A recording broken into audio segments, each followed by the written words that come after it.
घड़ी संग त्यक्त्वा करोति यः लिप्यते न स पापेन पदम पत्रमिवाम्भसा।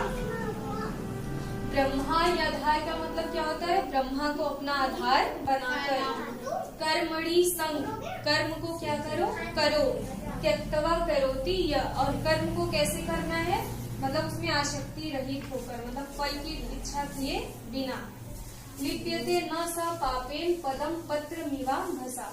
लिप्यते न का मतलब होता है कि उसमें लीन होकर नहीं करना है, कि अगर मैंने कुछ काम किया मुझे उसका रिजल्ट क्या चाहिए? अच्छा चाहिए। मान लो बुरा हो गया तो रोते फिरोगे? नहीं, क्या करना है कि अगली बार फिर से करेंगे। ठीक है। स न स पापेन, जो कर्म में लिप्त होकर कर्म को नहीं करता, मतलब उसके रिजल्ट के आधार पर कर्म नहीं करता। पता लगे हम पेपर दिए, पास नहीं हुए, तो अब दोबारा पेपर देंगे ही नहीं, पास ही नहीं होंगे, तो हारना मुझे नहीं है। पापेन पदम पत्रमिवाम्भसा। अब देखो कमल का पौधा होता है ना, किसमें खिलता है? सब कहते हैं कीचड़ में खिलता है, लेकिन कीचड़ का कोई उसपे एक छींटा भी पड़ता है? मतलब कीचड़ का कर्म क्या होता है? गंदा करना।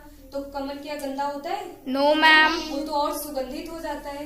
मतलब है कि आप कहीं भी रहो, किसी दूसरे का कर्म आप पर प्रभावित आपको ना करे, आपको केवल किसका कर्म प्रभावित करे? खुद का। ठीक है।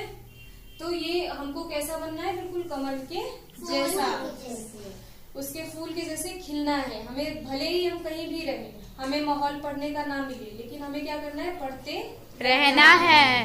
कायेन मनसा बुद्धाया केवल रे इंद्रियणे रपि योगिना कर्म कुर्वन्ति संग त्यक्त्वा मा शुद्धये। कायन का मतलब होता है करना, मन से। मतलब कायन का मतलब होता है करते हैं, मन से, मनसा मतलब मन से, बुद्धाया मतलब बुद्धि से, केवल रे इंद्रिय रपि, बुद्धि से करते हैं और अपने इंद्रियों के साथ। योगीन कर्म, ऐसे योगी क्या करते हैं? इन सभी के साथ कर्म को करते हैं। ये किसको लगता है? सामने वाले देखने को लगता है। जैसे कोई योगी है, काम कर रहा है, खा रहा है, ठीक है, घूम रहा है, गाड़ी में घूम रहा है, पता लगता है साधु संत गाड़ी में घूमते हैं, मतलब जाते हैं तो किससे जाएंगे? गाड़ी से ही जाएंगे ना। दूर कहीं जाना हो तो कहेंगे देखो साधु संत इतने ठाट बाट से जा रहे हैं। तो वो क्या है? अपनी इंद्रियों से, अपने मन से, अपने बुद्धि से काम को करते हैं। कुर्वन्ति संग त्यक्त्वा मा शुद्धये। अपने आत्मा में वो ऐसा नहीं है, अपने आत्मा से नहीं है कि हाँ हम इतने शौको शाकत से जा रहे हैं। उनका बस है कि हाँ ये मेरा कर्तव्य है, यहाँ मुझे जाना है तो मुझे ये साधन करना पड़ेगा।